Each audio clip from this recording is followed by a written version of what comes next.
Hey guys, so I'm gonna tell you guys what happened to me a couple days ago, um, and I'm actually glad it happened a couple days ago instead of the last couple days because of the whole situation with the snowstorm out here. So basically, I was at the Home Depot getting some stuff. Parked my car, was there for about an hour, and then I came back out ready to go back and try to start my car, and guess what, guys? It cranked up okay. Everything worked. It cranked up okay, but it wouldn't turn over. And I must have tried it about 5 times, cranking it up, before I just settled on, you know, on there being something wrong with the car. Kind of knew there was something wrong with the car, considering it was cranking and wouldn't turn over. But had to try it a couple of times, more than a couple of times, just to. Well, I was hoping that it wasn't anything that I couldn't fix by just maybe trying it a couple of times and then doing the whole shifting from park to other gears and then trying to start it up and then uh, pressing the accelerator a couple of times, seeing if that helped, and 5, 6 times, and after that I kind of gave up on it because it wouldn't turn over. It would crank. It would. You guys know what that is. You guys, it makes that noise where it cranks up just fine. It just wouldn't turn over, and those cranks were very, very strong cranks. They were very strong cranks. It wasn't any kind of slow crank, any kind of, and that was a bit worrisome to me because if it was like a slow crank or a weak crank, I might have assumed that it was probably the battery or something like that. But considering it was a strong crank every single time I try to crank it, you know. So basically, I was still hoping that it was something simple like the battery. So what I did was I turned on my headlights and went out to check to see whether the headlights were bright or not. And the headlights were very, very, very bright. So basically, couldn't really make heads or tails of that, considering. Well, I kind of could, but I was hoping that it was the battery, because since I was at the Home Depot, if it was the battery, I could have just hopped into the Home Depot and they probably had the brand of battery for the car. But anyway, after that, I put the hood up and checked the battery, because for whatever reason I kind of thought that it had something to do with the battery. I was hoping that it had something to do with the battery. So I was checking the battery, checking the terminals, checking a bunch of other things. But thing about it, I changed out the battery maybe like a year ago. Changed out the battery about a year ago, because it kind of died on me. Like I couldn't get it started before, and wasn't really the same situation because it wasn't cranking when the battery situation happens. But this situation right here, it's cranking pretty good. So I know I remember I did not clean up the terminals, and they were kind of, there was some corrosion on there when I changed out the battery a while ago. So I was looking at the terminals, and the terminals looked very, very very corroded. There was like a lot of blue, whitish stuff on there. So I took out the Coke that I got, that I drank half of from the Home Depot, that I bought from the Home Depot, and I pretty much poured the rest of it onto the terminals, and it fizzed up, oxidated, started oxidizing. The corrosion took um, took a paper towel and pretty much wiped it, and the terminals were not. They weren't super tight. They were tight enough. All right, I could wiggle it out, wiggle it back in, And I kind of wiggle it out, wiggle it out, clean the inside, wiggle it back in a couple of times just to make sure that it was rubbing the corrosion off. So basically, I did that, popped it back on, went back into my car and tried to start it, and it cranked like before. Did it about 3 times, cranked like before. It just wouldn't turn over. So at that point, I was like, okay, it might be a bigger situation at that point, and went back out, checked out the negative cable, which is the major ground wire for the whole electrical system of the car. If you guys don't know what the ground wire is, it pretty much completes the circuit. So the ground wire, the major ground wire, if you're in a situation like this and when you're looking for issues with the ground wire, you could just pretty much just trace the negative line, the negative terminal, and normally the negative terminal is bolted onto the frame. So I traced the negative line, and it was fine. There was a little bit of rust on it, but nothing out of the ordinary. It was tight. It wasn't brittle. It didn't break off. It wasn't it was good.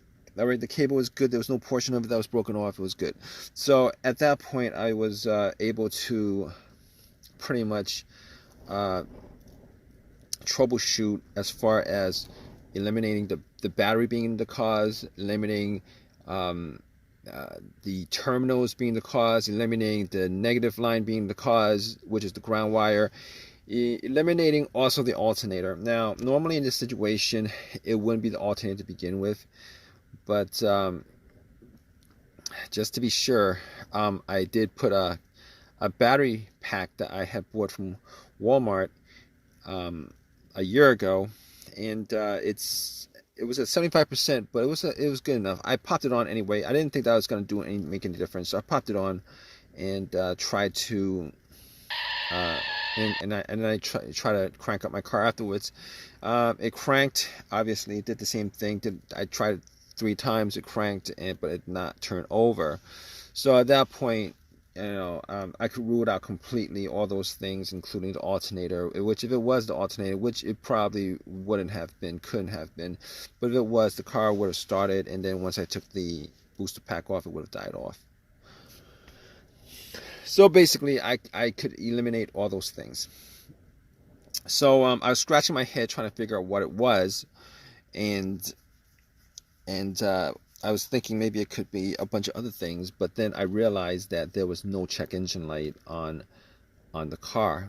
I haven't had a check engine light on the car since I had it. Actually, haven't had a check engine light, surprisingly, but there's no check engine light on the car. So at that point, I was able to rule out a bunch of other stuff. Pretty much everything else that had a sensor connected to it that the car would have read if there was some kind of malfunction, I was able to pretty much rule out. And that pretty much includes the mass airflow sensor, the throttle position sensor, the camshaft position sensor, the crankshaft position sensor. The common things that could have caused a situation like that. But I had an OBD2 reader, a cheap $20 OBD2 reader that I had bought from Walmart, and I plugged it in. Okay, and the reason why I plugged it in was to make sure of a couple of things. One of those things was that it wasn't a computer issue. Sometimes if the computer has an issue with being connected to the car itself, it would cause a crank no start situation. So I plugged it in, and if the OBD2 was able to read it through and then analyze it and give me a readout, I knew that that wasn't the case. Normally computer issues could exist because the car's computer could be malfunctioning. There would be a short somewhere, or a fuse issue, blown fuse to the car's ECU, ECM. But it gave me a readout. No codes, all clear. So I could rule out, at that point, I could rule out everything I mentioned. which was the mass airflow sensor, the camshaft position sensor, the crankshaft position sensor, the throttle position sensor, rule all those out. I could also rule out the battery at that point. Now, seeing as how I ruled all those things out, there was only a couple things that could have caused it. Being as this is a general troubleshooting assessment that I did, I was like, okay, so it could be the ignition cylinder, fob key could sometimes do that, security, the relay, the fuses, fuel pump, fuel filter clogged up, a bunch of those things. But at that point, I was pretty much trying to test out the things that I could test out, and I was pretty much in that situation where I was going through the things that I could test out without needing any kind of without having taken anything apart, pretty much. So I was like, I got to where the fuses were. I looked at the fuses just to see whether there was any kind of if I could see a blown fuse, if I smelled any kind of burnt smell at all, and was not able to detect whether there was a blown fuse. I did not have a fuse tester on me, and I don't know. I don't know if the Home Depot sold fuse testers. They might. I'm not sure, but it didn't cross my mind to actually go and get one. I didn't think it was a fuse to begin with, but I couldn't have been 100% sure of that. At that point, I was left with a couple of scenarios. One of those scenarios was either the fuel pump or fuel relay. Now, I was before I did check out the fuses, I was sitting in my car and I was thinking to myself, okay, this is the situation you're in, and thinking to myself, I could test out the fuel. I could tell whether the fuel pump, normally you could hear the fuel pump prime. All right, if you have the ignition on the on position, normally what happens is it sends electrical charge to the fuel pump motor. The fuel pump motor does its work and it sends out, pressurizes the system. You can actually hear it. Now, seeing as how there was only me in the car, I wasn't able to test it out efficiently, which is like when you have another person right next to where the fuel cap is, you would take the fuel cap off and then listen while the person in the car turn the car to the on position, and normally you would be able to hear a slight whizzing sound, a motorized sound, something like that. But seeing as how I did not have another person there with me, I sat in my car and I turned it to the on position without cranking it, because if you crank it, what happens is you're going to miss the slight sound of the fuel pump priming.